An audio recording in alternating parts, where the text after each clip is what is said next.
El día de hoy estamos muy agradecidos con Cristian, ya que es una experta en temas de cumplimiento en ciberseguridad y de PCI y estándares de manera internacional. El día de hoy, Cristian, bienvenida al foro. Gracias. Queremos preguntarte algunos temas que vimos muy interesantes en tu parte de tu ponencia. Gracias. Básicamente, ¿cuáles son los retos que de pronto enfrentan las entidades para poder dar cumplimiento a PCI, a las normas ISO y todo este estándar que está ya, digamos, obligatorio para poder dar cumplimiento?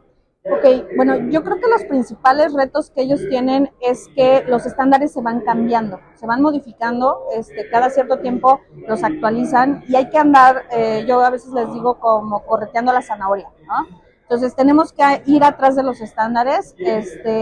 Un tema que es muy complicado desafortunadamente también es la rotación de personal, porque las organizaciones llegan a tener mucho movimiento en estas áreas y cada vez que se va una persona de la organización, pues nos llega a afectar porque hay que volver a empezar, ¿no? Entonces es bien importante que la gente que trabaja sobre todo con estándares logre tener un equipo solidificado para poder mantener un muy buen nivel de madurez en los distintos controles y estándares que presentan, sea PCI, sea ISO, alguna otra norma como SPEI, etcétera.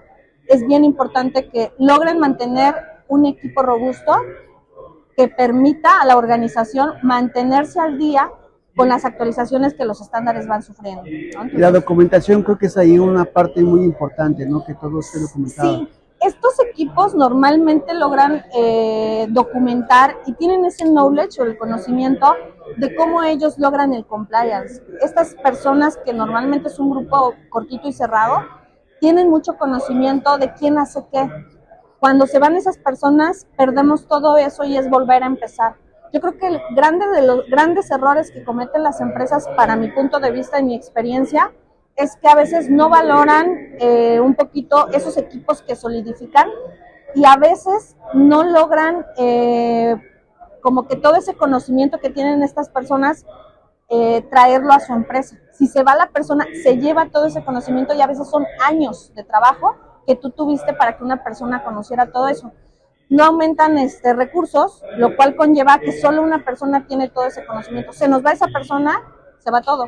Yo he tenido casos donde a empresas se les ha ido a lo mejor un recurso y ese recurso era el que sabía toda la operación, el movimiento, entregar evidencias, dónde estaban los recursos, se va y a veces hasta pierden certificaciones, ¿no? Entonces yo creo que los retos ahí, desde mi punto de vista, sería tratar de mantener estos equipos y todo ese conocimiento, quedárselo en la empresa, que no sea de solamente una persona, porque cuando esa persona se va, el reto se vuelve otra vez el mismo. Yo digo, ahí vives la pesadilla, ¿no? Claro.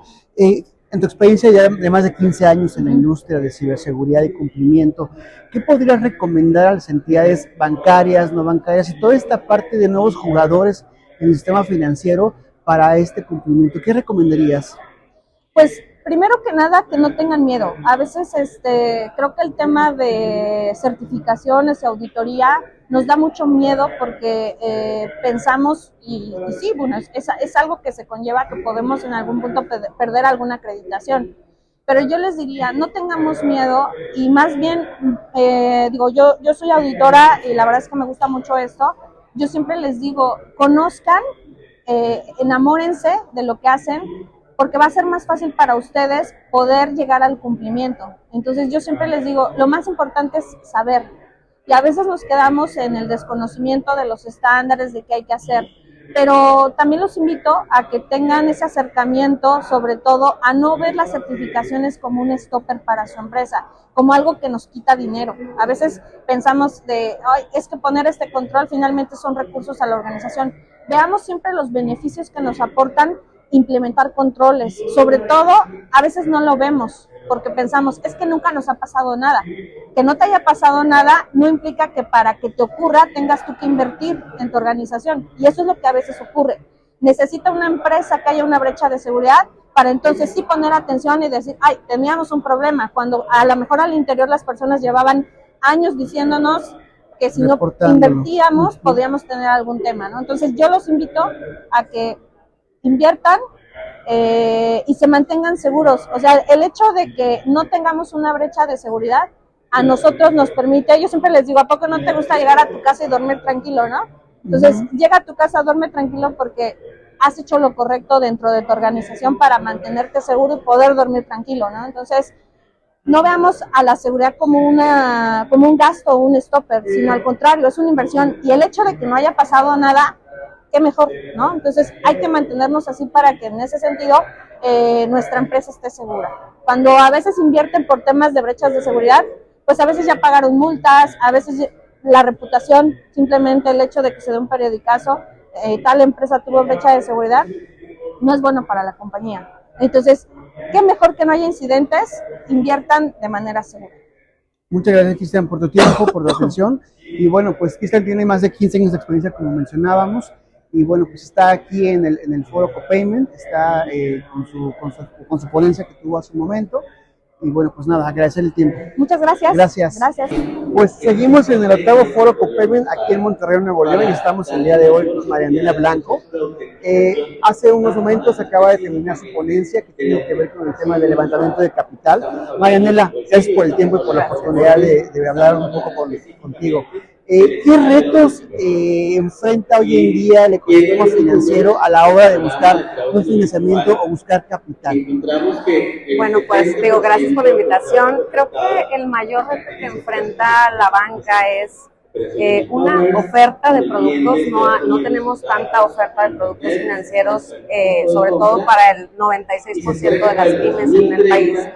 Pero más allá de eso es la adecuada, digamos, los procesos, los canales de acceso al crédito. Tenemos procesos muy complejos. Un crédito para una pyme en México puede tomar de 3 a 6 meses una autorización, dependiendo de la institución, y esa lentitud en el sistema no le permite a la empresa crecer. Para cuando tengo el crédito puede que ya sea tarde, ¿no? Creo que ese es el principal reto, cómo la banca trabaja o el sector trabaja en disminuir estos procesos para hacer una agilización que le permita responder a las empresas de forma ágil y rápida. Y a tiempo, además, ¿no? Es correcto. ¿Qué recomendación como experto en temas de financiamiento podrías darle a algún participante del ecosistema financiero que quiera buscar este tipo de financiamientos? Bueno, tenemos dos. Creo que dependiendo la etapa en la que se encuentra el negocio, pueden buscar un levantamiento de capital.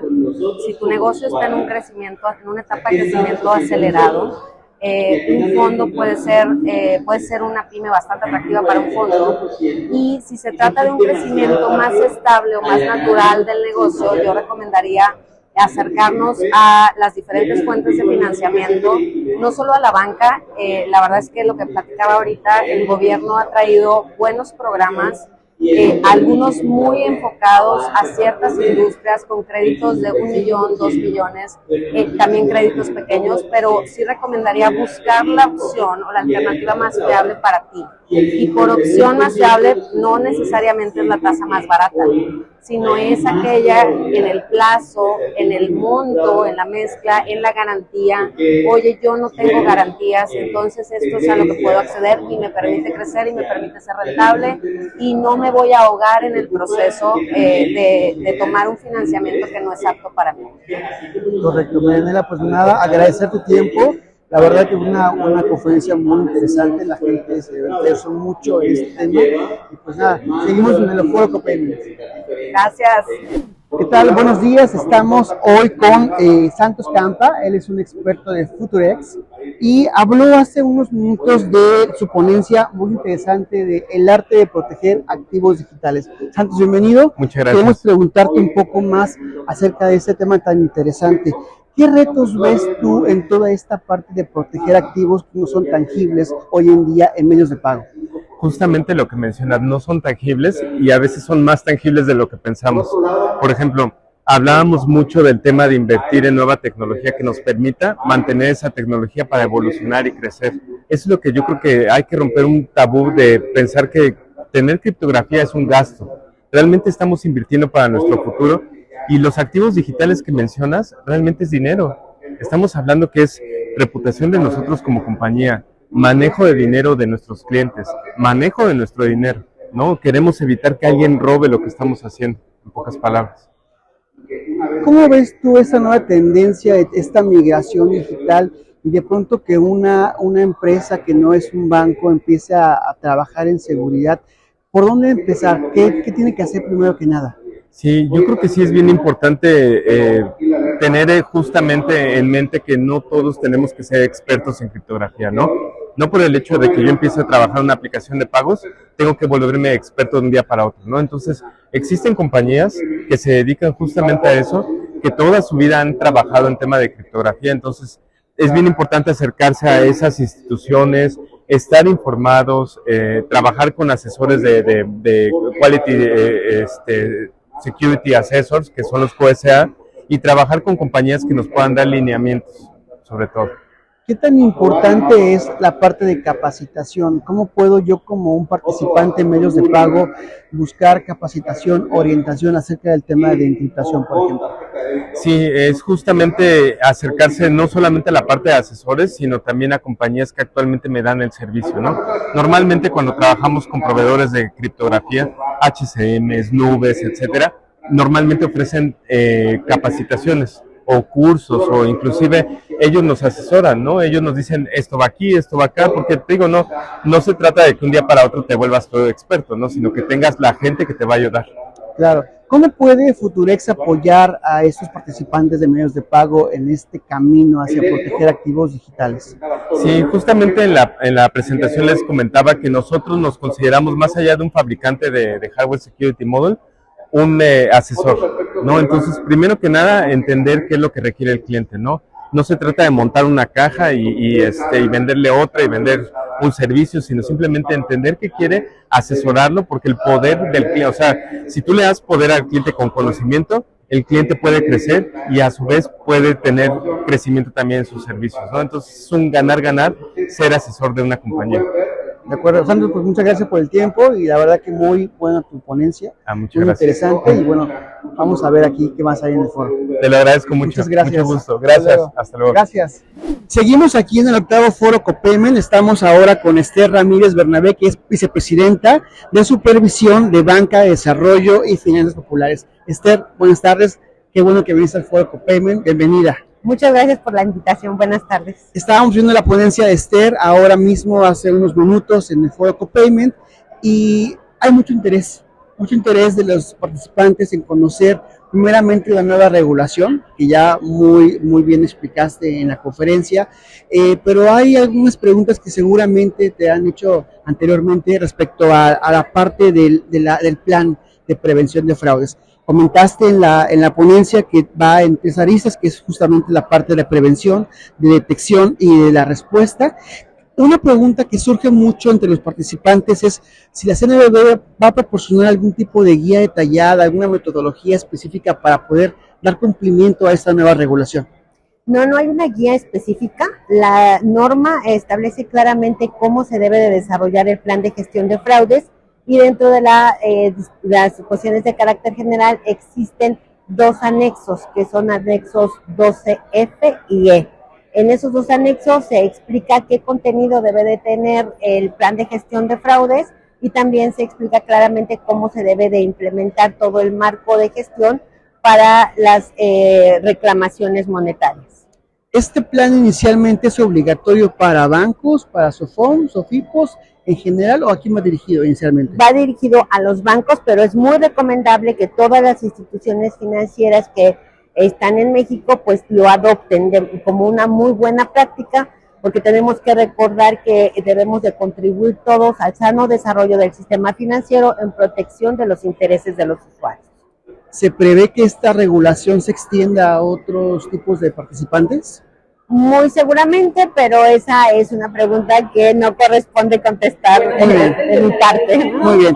¿Cómo la Comisión planea hacer esa supervisión regular para las entidades en cuestión del plan? ¿Cómo va a asegurarse que el cumplimiento se dé adecuadamente? Bueno, la primera revisión que hará el supervisor bancario pues será sobre la base del plan de gestión que se va a entregar en diciembre de este año. Eso sería lo primero. 12 de diciembre. Eso es lo primero que se revisaría, y después se revisaría la implementación de ese plan que se entregó en diciembre. Se estaría revisando a partir de abril del próximo año, es cuando ya se va a verificar la implementación, y para octubre del próximo año se verificará todo el marco referente al monto transaccional de los usuarios. Esta verificación va, por ejemplo, en sentido de visita de inspección, por medio de un oficio, o por ambas, o puede ser una u otra. Pueden ser ambas.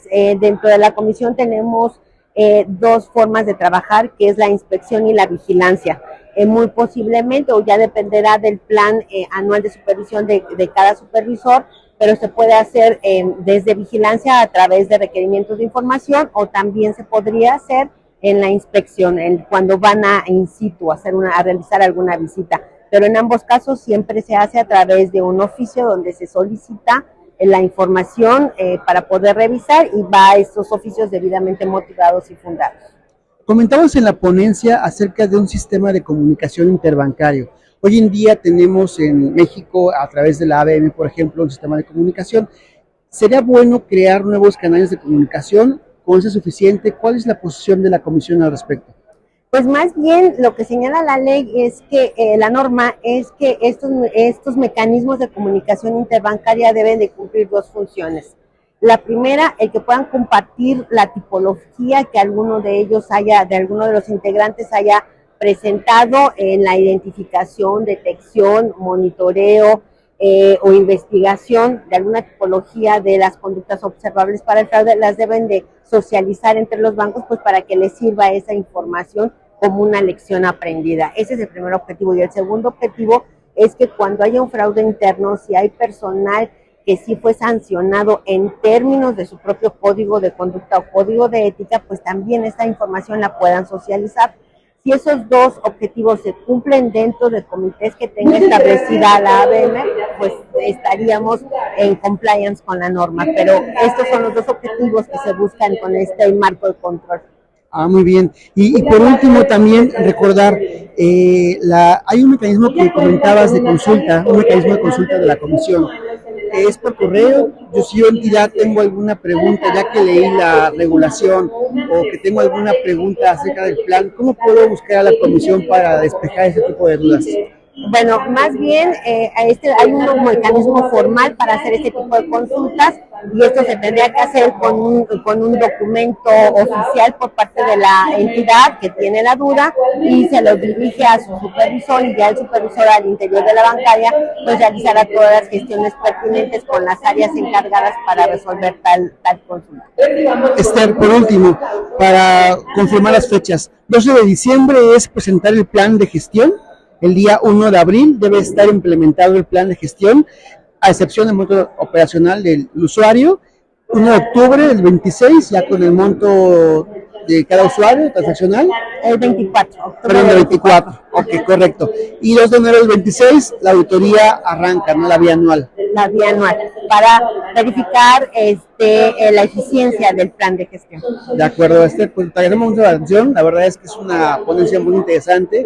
Como ves, todo el mundo te busca para despejar dudas. Seguramente vas a tener más comunicaciones al respecto, y agradecerte el tiempo que dedicas a esta pequeña entrevista. Y bueno, pues nada, muchas gracias. Gracias. Gracias.